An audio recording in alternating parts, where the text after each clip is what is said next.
sit amongst the eucalypts. I get hip when I sit amongst the eucalypts. I can chill her all day, I ain't moving it. Super healing, super healing.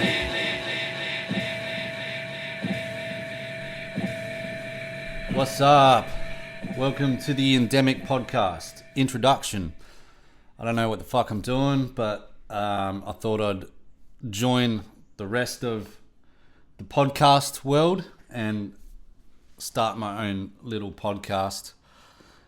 Yeah, I don't know where I'm going with this. I'm just thought I'd just start talking.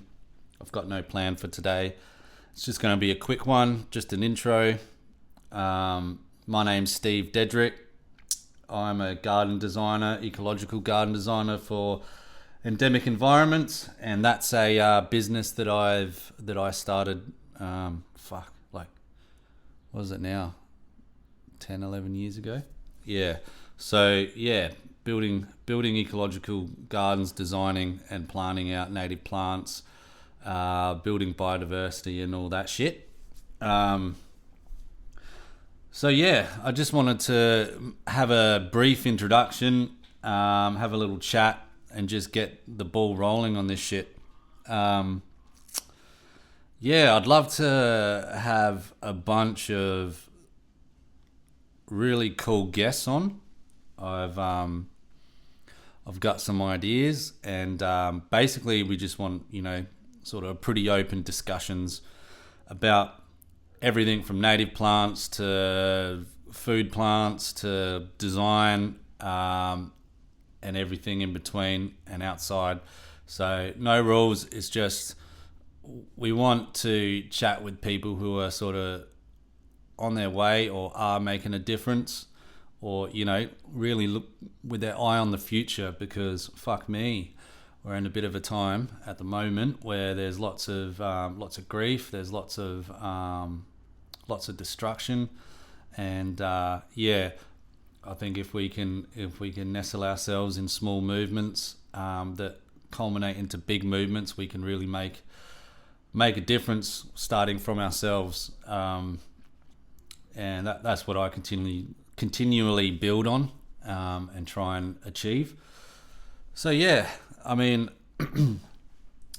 there's lots to talk about really, and it's hard to put a finger on what to start with, but I guess it's summertime here in Adelaide, South Australia, or Ghanaland, and things are dying off. Things are starting to look pretty dry.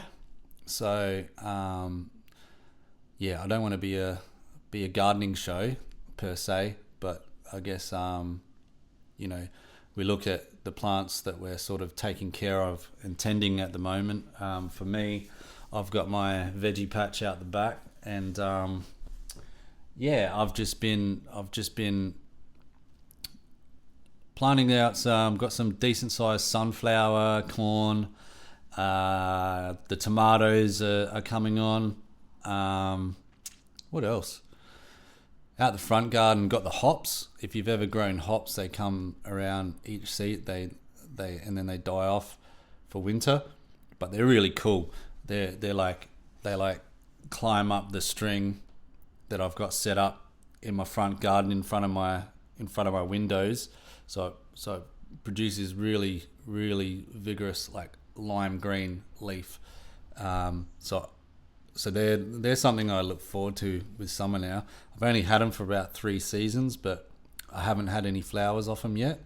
Apparently, and correct me if I'm wrong, you can steep them in boiling water or make a tea out of them, and they've got sort of like a bit of a sedative sort of, like a sedative sort of feel about them. Apparently they're close to is it the same family as cannabis, I think, possibly? Yeah, maybe that's why they put it in beer. Anyway, I ticked over 4 years off the grog, so I'm sort of not celebrating, but just enjoying having the last 4 years off the grog. Yeah. So I've got in my front garden, I've got the hops coming up.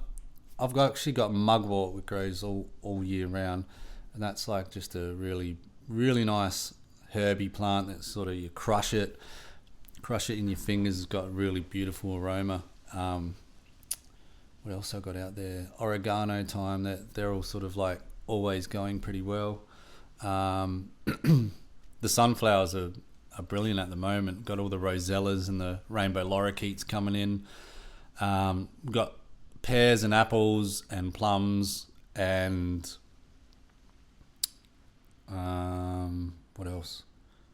Yeah, quite a few fruit trees fruiting at the moment. I've got the nets on them at the moment, which I don't generally like doing, but yeah, the lorikeets go nuts. They're like pecking them through the net. Cheeky little buggers, but I got to say I love having them around because they are. Yeah, the kids love them. I've got 3 beautiful young children, and me and my wife sort of, we wanted to have that sort of experience for them, where they can immerse themselves in the garden, and got the native garden out the front yard, got veggie patches and like fruit trees and whatnot out the backyard with like fireplace, and no fucking lawn. I've not had my kids say to me once, "Daddy, why haven't you got lawn, for fuck's sake?" Yeah, because they don't care. They don't care about lawn. We don't need it. It is nice. It's romantic. You can lay on it. You can have a wine or two. I won't. Lay down the picnic rug. But there's zero biodiversity. There's fuck all benefits. And you're just going to be fucking maintaining it the whole time. Fuck that. Excuse the language. So yeah, just rethink. You don't have to get rid of your lawn, but just a reduction would be nice.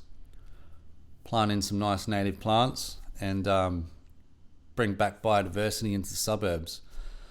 I had just probably like a month ago, a pair of eastern spinebills. So they're a beautiful little native bird. I've actually got one tattooed on my chest because I love them so much, and because I think they look cool. So yeah, the first pair of eastern spinebills that I've seen in my front garden, which was sort of like one of the checklist boxes that I had when I first planted out the native garden out the front yard, which was 8 years ago, was I want to see some eastern spinebills in my front garden. So when I did see them in the front garden, yeah, it was a little bit emotional, but yeah, I was just really, really, really, really happy, which are the little moments that,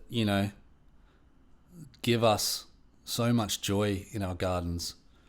So it's extremely underrated how important our gardens are for our health and well-being and our mental state of mind.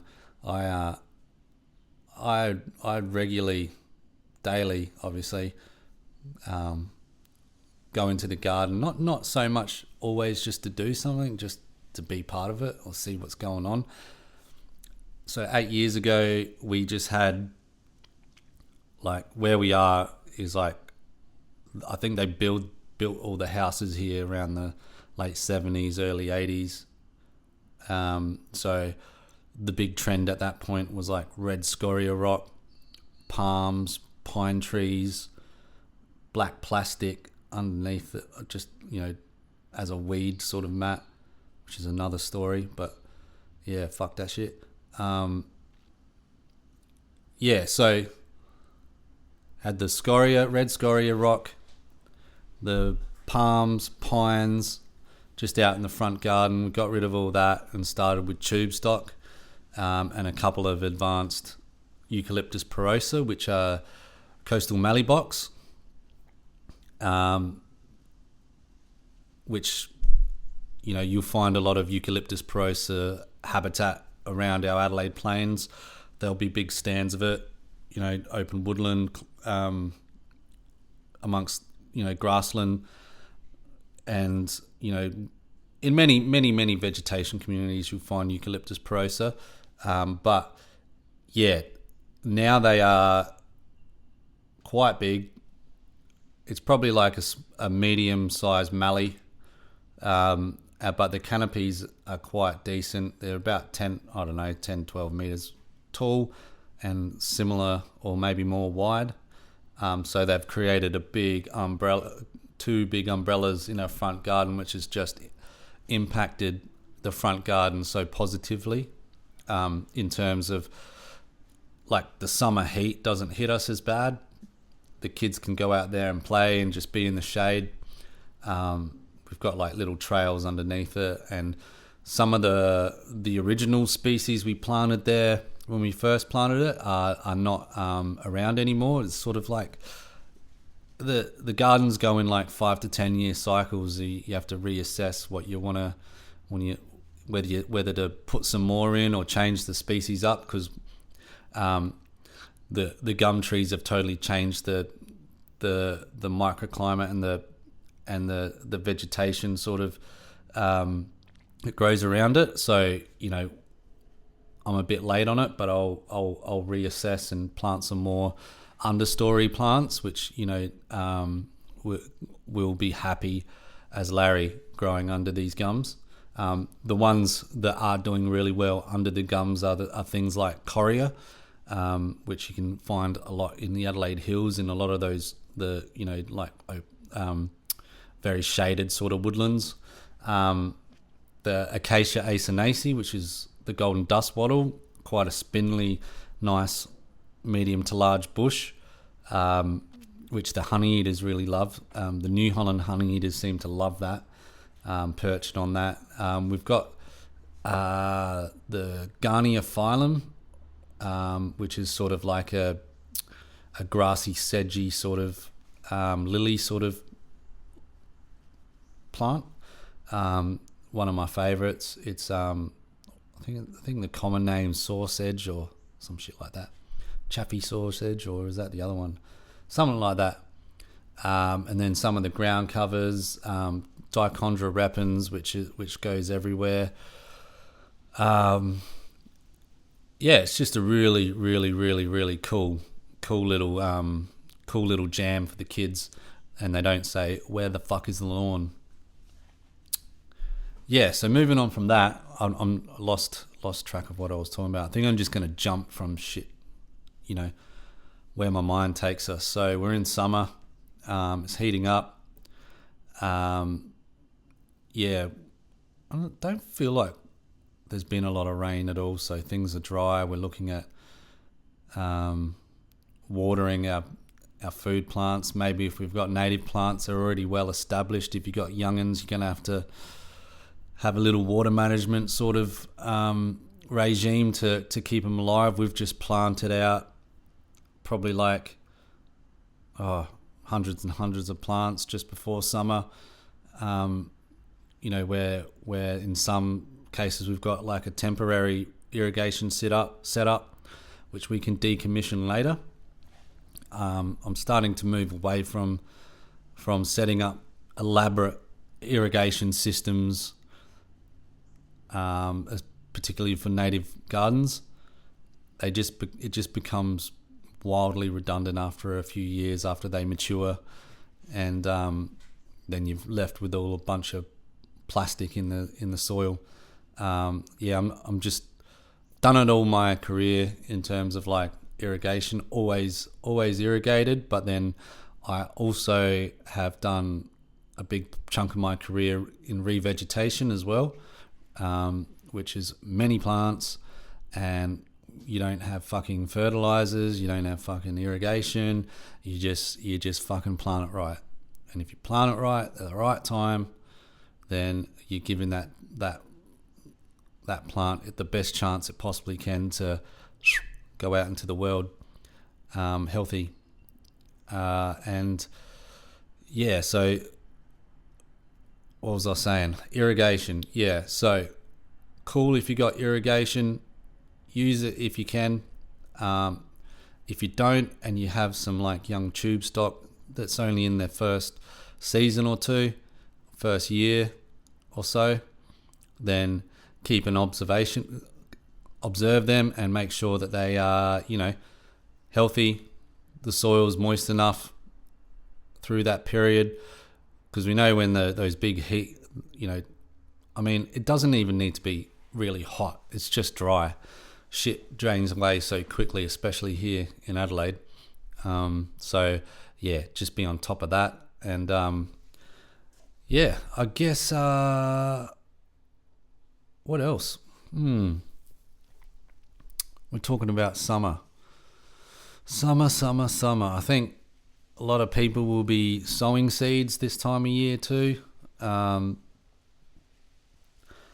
sort of want to start planting sowing some species and collecting some seeds.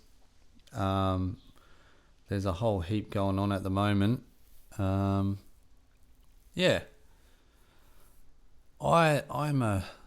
like autumn, especially because the soil's sort of still quite warm and the rain starts coming in and you get some really nice growth in the plants.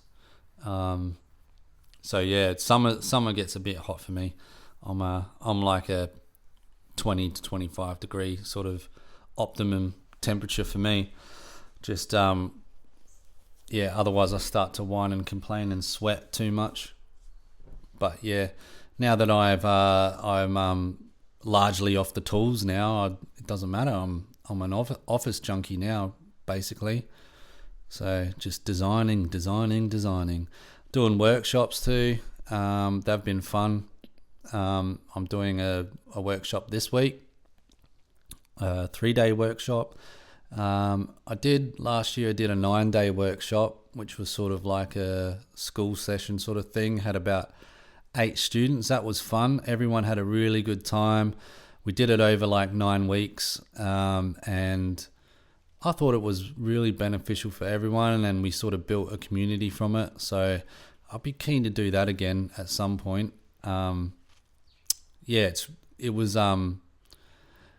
a different beast, sort of like trying to teach people. You really have to set it up. But I think when you have open discussion and you let people direct you a little bit in terms of what they want to get out of it, then it's generally pretty good. And you can really find a good ground that everyone learns and has a good time and isn't, don't lose their concentration, because after the first few hours of the day, it's hard to maintain concentration. It's hard to maintain a level of like, all right, let's keep this ball rolling. Anyway, I thought I'd touch on that too. Now, I would like to see what people want to sort of hear from this podcast.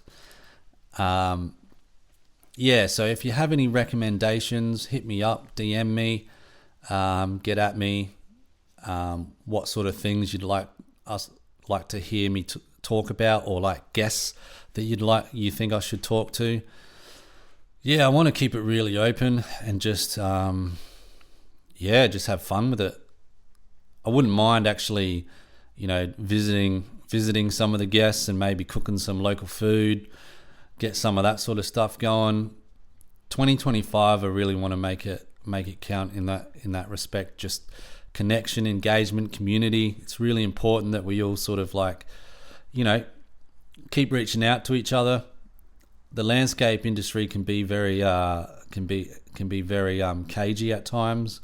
So part of my sort of like getting the workshops going and teaching some of the design is that, these are some of the things I never had access to when I was coming up. So, I wish I had things like that. And it hasn't been until like really late in the piece that I've been able to work out, how people do things. So yeah, good discussion about that. I've got some cracking guests that I can get on, some from overseas. So yeah, I'm looking at you, Will, from Wild, and I want to have a chat with you, brother. Yeah, so yeah, there's so many things I'd love to chat about, particularly native plants. I can talk about that and stories from the past, you know, career-wise, how we get here. You know, I used to be a ranger. I was a ranger in northern Queensland for a period where I worked on building a bushwalking trail through just behind Airlie Beach in Conway State Forest. Well, actually, it's Conway National Park now. But yeah, some of the shit I seen and experienced in there was amazing. Just all the different flora and fauna. There's lots of things out there that can get you. So every Monday we'd fly in on the chopper and fly out on the Friday because we were camping through there through the week, and there was wild pigs, there was dendrocnide, which is the big gimpy plant. Don't touch it; it'll burn your skin and really fuck you up. Yeah, they're like massive diamond pythons, amethystine pythons they're called. I've seen like a couple of 6 to 8 meter ones. They were crazy. And the whistling spider, so it's like the Australian tarantula. That was fucking wicked. But I've seen it a few times.